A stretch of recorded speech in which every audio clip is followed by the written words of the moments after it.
Hello everyone. So today we'll discuss about what is fuel.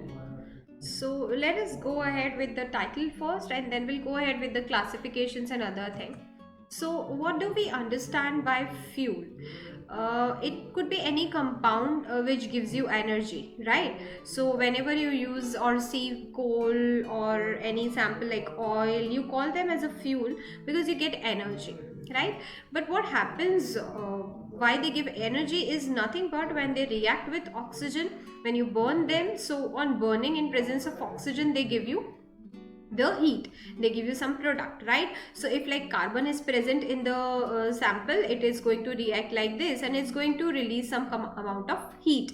And so is hydrogen, and so as nitrogen or sulfur, they all converge to their respective oxides. And since these exothermic reactions are there wherein heat is released, combined form, you will get a heat from your fuel sample.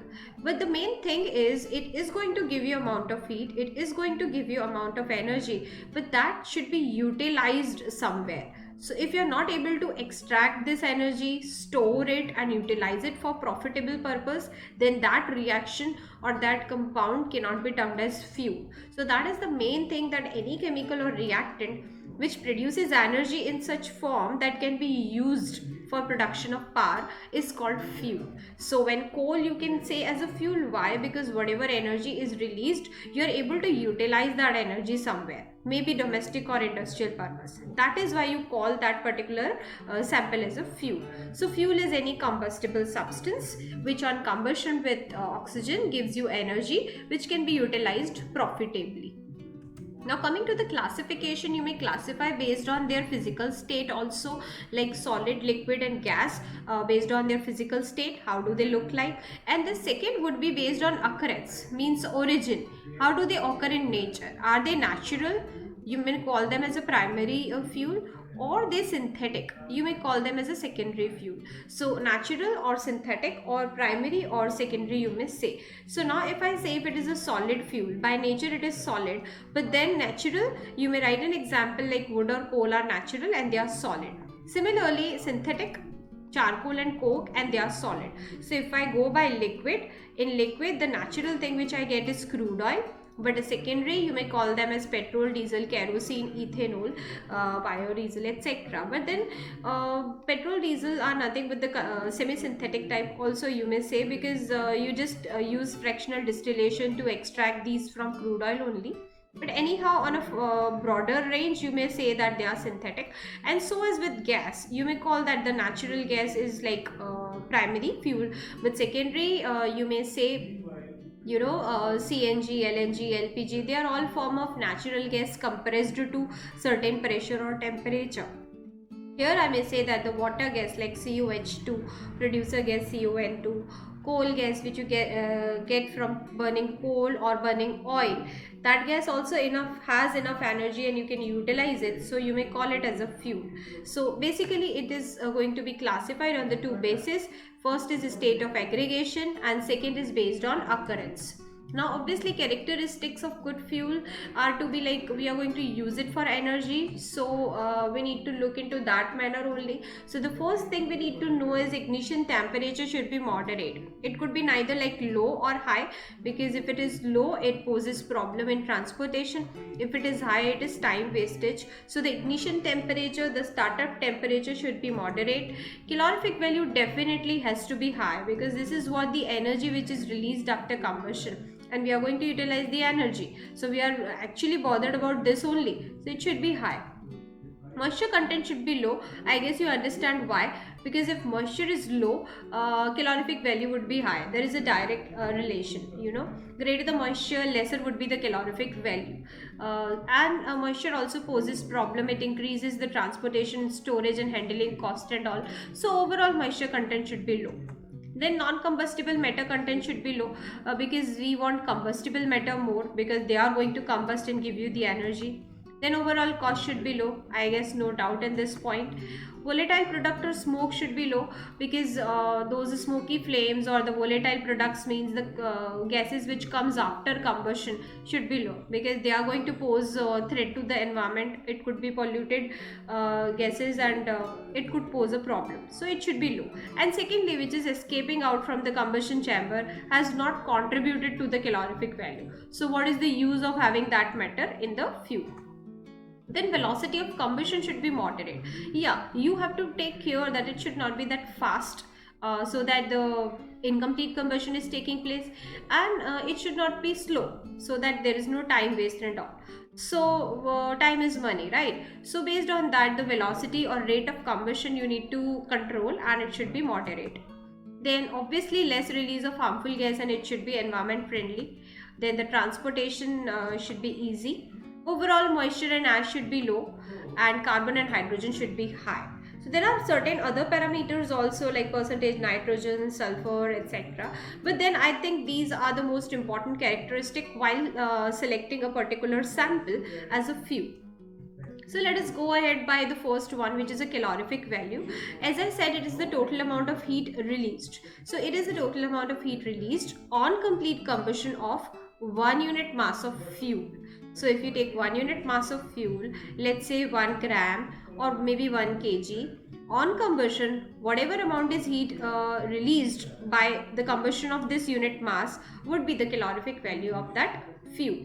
Now this particular calculation of calorific value you may do in two manners. Like if you are taking that combustion chamber and you are taking the sample inside it.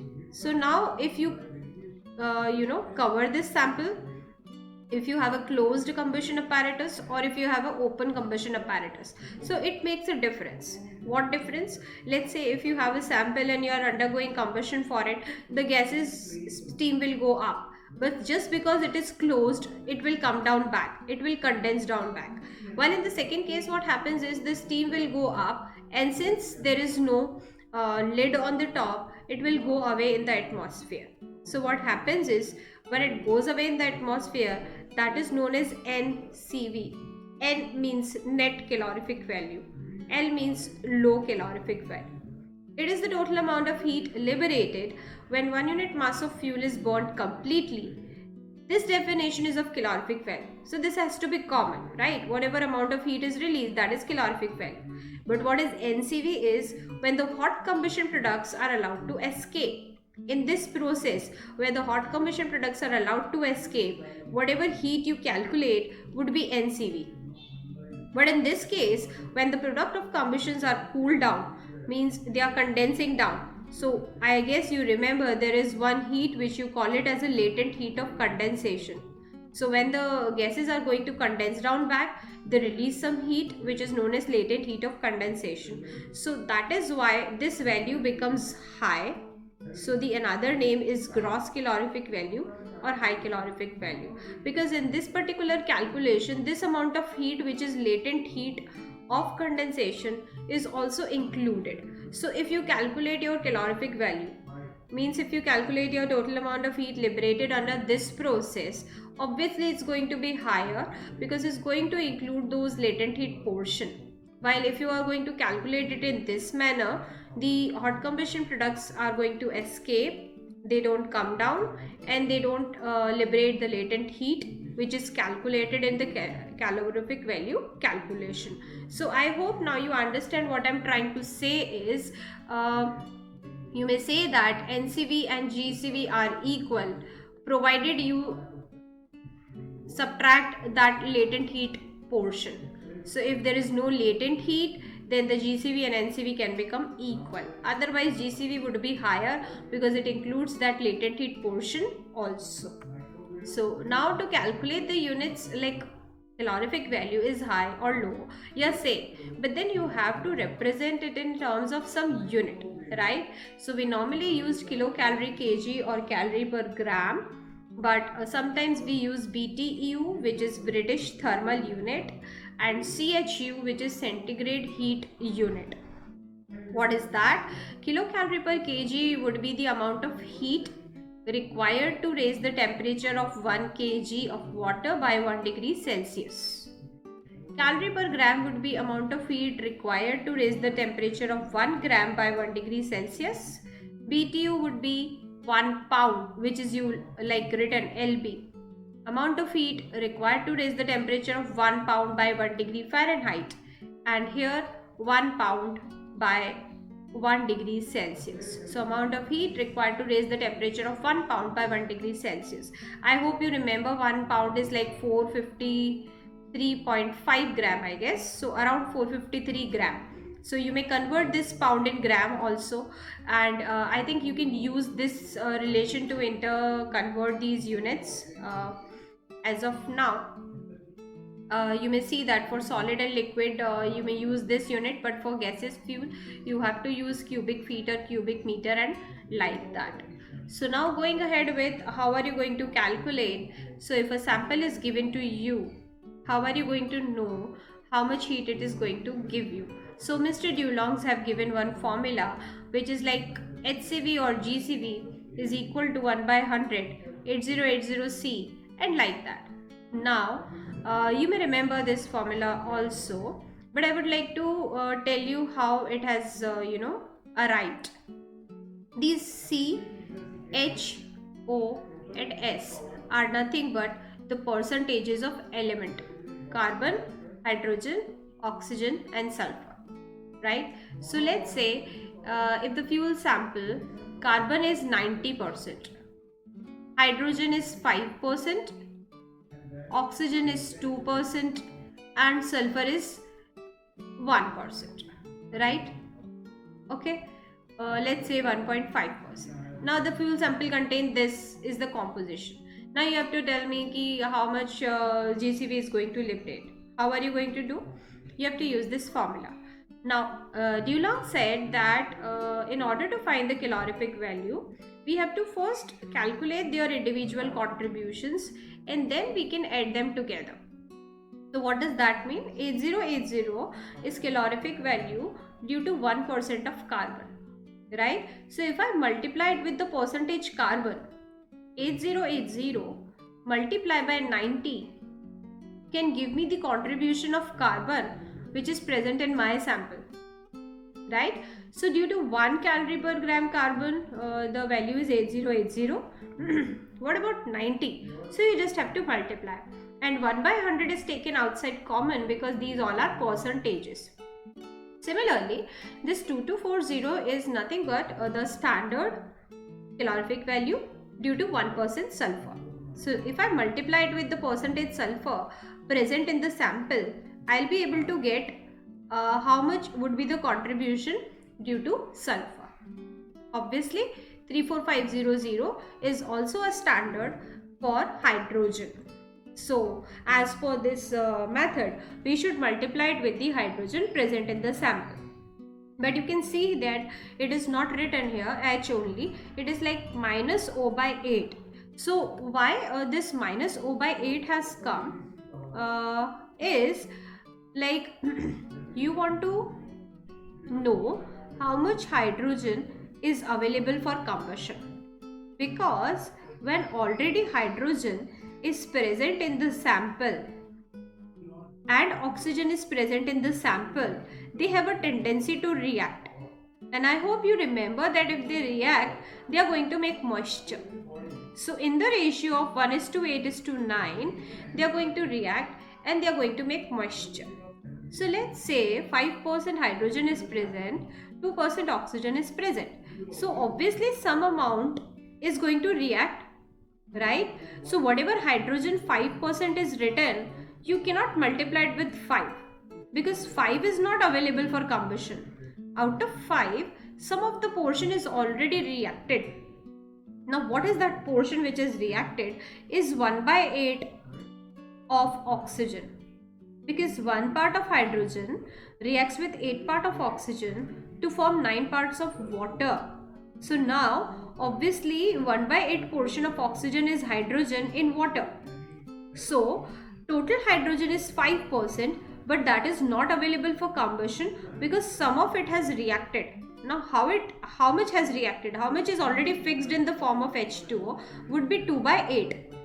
1 by 8 portion of oxygen might have reacted and have consumed that oxygen to convert into H2. So this much would be the hydrogen which is now available for combustion, and you can multiply it with 34500. I hope you understand that the carbon is 90% present and is available for combustion. Is stable, it does not react, and so is sulfur. But when hydrogen is there and oxygen is also present in the sample, then you have to subtract that much amount because some of the hydrogen is already converted into H2. Now if you take this sample and you undergo the combustion for the sample, do you think 5% hydrogen will be available for combustion? Do you think this H2 which is already fixed 2 by 8 is going to again combust and give you H2O? No, right? So that much portion you have to subtract because it's not going to give you energy now, no calorific value contribution. So that much you have to subtract. And with that, you may also say that greater the percentage of oxygen, lesser would be the calorific value. So it is having a negative impact. Carbon, hydrogen, sulfur are having the positive impacts. Greater their percentages, greater would be the calorific value. But when oxygen is present, it is going to be subtracted from this, right? And it is going to decrease the calorific value. So I hope this much portion is clear. Let us go ahead with next. Now I have to find out NCV and LCV. Now as per our conversation earlier, we said there is only one feature which is latent heat. If you subtract it from GCV, it will equate to NCV. Right? So how are you going to find out that how much steam is going to be produced? How much water? So now if you see the same reaction again, 1:8:9 is the ratio. So how much water will be produced if 5% hydrogen is present in the sample? Obviously 9 times of H is going to give you H2O, right? Whatever hydrogen is present is going to consume or convert into H2O. So how much water is produced would be 9 times of hydrogen and multiply by the standard value of latent heat of steam, which like I have taken as 587 calorie per gram, and if it is mentioned in the question you may write that also. So if you subtract this portion, 9 times hydrogen, divide by 100 because hydrogen percentage is given, and then multiply it with 587, which is the standard value, and this will give you the amount of NCV. So now let us see how are you going to utilize this knowledge. So let's say if the question says or the sample which is given to you has percentage composition of hydrogen and GCV this. Now they ask you to find out what is the NCV. How will you do that? Is that simple. NCV equation is this, GCV minus latent heat. I hope you remember 9 by 100 is 0.09. Multiply by how much hydrogen is present, 6.5. Multiply by standard value. So if it is not mentioned in the question, you may use 587. Find out the answer like this. So that's very simple. Coming to the next one. Now if this says you have to determine NCV first, and also you have to find out how much amount the GCV of fuel exceeds NCV for the coal sample with 8.9% hydrogen, and GCV is this. They have given you the value of latent heat also. So what you have to do? First you have to find out NCV. So obviously you are going to utilize the same equation, GCV minus 0.09 multiply by H multiply by latent heat. Now the value is 580 given in the question, so you have to substitute that, find out the NCV. Right? Now this is the first portion of the question which you have answered. They also said how much amount the GCV exceeds NCV. How much high the value is, high calorific value, low calorific value. So obviously you can subtract the values, 9500 minus this gives you this, or maybe this latent heat portion if you will calculate you will get this only. This is how GCV is exceeding, right? So this much portion is nothing but this. So both ways you can calculate. Now if like simple question, simple thing you are doing with a sample composition, you want to know that if you use this sample how much amount of energy you are going to get. So just utilize the Dulong formula. 8080 carbon is 90, multiply it with directly 34500 H minus O, so 4 minus 2 by 8, 2240 sulfur is 2.5 present here. and that is how you're going to solve it, and you'll get your answer. Now kilocalorie per kg or calorie per gram are the by default units. You need to mention unit here, otherwise this number does not have any significance. I hope you understand. And then use this equation and calculate the NCV. Now if you see, the question says that it has nitrogen also. So what are you going to do with this nitrogen? Obviously ignore, because as per Mr. Dulong's, nitrogen does not contribute directly to the calorific value. So your sample may contain extra things like ash, maybe silica, maybe iron. They'll give you the compositions of these also. What you have to do is to ignore, because they don't directly contribute calorific value. You have to be bothered about carbon, hydrogen, oxygen and sulfur. So let us go ahead with one more type. Now the question is same. You have to calculate HCV and LCV. Same. I think you'll be able to use this now. You'll get this answer and this answer. Please let me know in the comment box if you're able to solve these questions. Right? I expect that you will be able to do that. So I'm just giving you some practice questions. Now this is again the same type of question. Here the oxygen is 33.3. So now you can mention this. Right? Now if in this question I delete this sulfur. If I say sulfur is not present, only this much is there. So what are you going to do? What are you going to use here? Are you going to calculate sulfur, subtracting by 100 minus and find out sulfur and then write? No. You cannot induce an element if it is absent. If it is not present in the sample, how can you find out by subtracting it from 100 and adding them all, right? It is not present. That means you just have to multiply it with 0. Simple. You don't have to induce that sulfur also should be there and 100 minus we have to do. First calculate sulfur and then go ahead. No. Right? So just calculate these. Coming to the next one. Now in this question they says that they have given everything, but they must want you to calculate the hydrogen and then GCV. So what are you going to do? Are you going to utilize this 100 minus all plus again to find out how much hydrogen is there? Just because they're asking you to find out hydrogen, you have to calculate. That means hydrogen is present in the sample. So now can you use this 100 minus all plus? No. You cannot do that, because these calculations are done using proximate analysis or maybe ultimate, and they are not accurate. There are certain other ions which could be present and they are not mentioned in the question, or they are not mentioned in the sample, right? So you cannot take that benefit of doubt and use this. For that, what you have to do is you have to first write the equation of NCV and make it in terms of hydrogen. Then write the equation for GCV, keep it in the terms of hydrogen. Obviously you guessed it right. Now you have to use both of the equations to find out the hydrogen, and so as you can then substitute the hydrogen to get the GCV. So I hope it's clear that in any case you are not supposed to calculate the hydrogen by doing 100 minus all plus. So one more same type of questions. I've changed the values for your practice. Just check whether you get that. So just calculate GCV and NCV equations and equate them and get the answer. And this is what as like I have given it in the previous videos also, a kind of homework from my side. Like if you have understood the topic, you should be able to calculate these and match the following. Now if you see here in the first question, I have not given oxygen, right? This is the difference. So now if you have to calculate oxygen 100 minus all plus, no, it is not there, and I have not asked you to calculate also. So neglect oxygen portion, H minus O by 8. So neglect that 0, right? And then here if you see carbon is 90%. If you see all of the samples, maximum carbon is here. So what is the answer for 3? 3 answer is this. So if I think carbon is more, calorific value is more, then the answer is 86, while I am having a highest answer here in 9000. B is first question. What I am trying to say, since oxygen is absent here, and I said that oxygen decreases calorific value, here oxygen is 2%. So even if carbon is higher from this sample, the value is lower, while the first question the value is higher. So that you have to focus on it and just have a relation that if carbon is more, hydrogen is more, sulfur is more, the calorific value is high. But if oxygen is more, the calorific value is low. You see oxygen is 9% here, highest, and you see the answer. 7,000 only the lowest, right? So by that also you may find out the answer.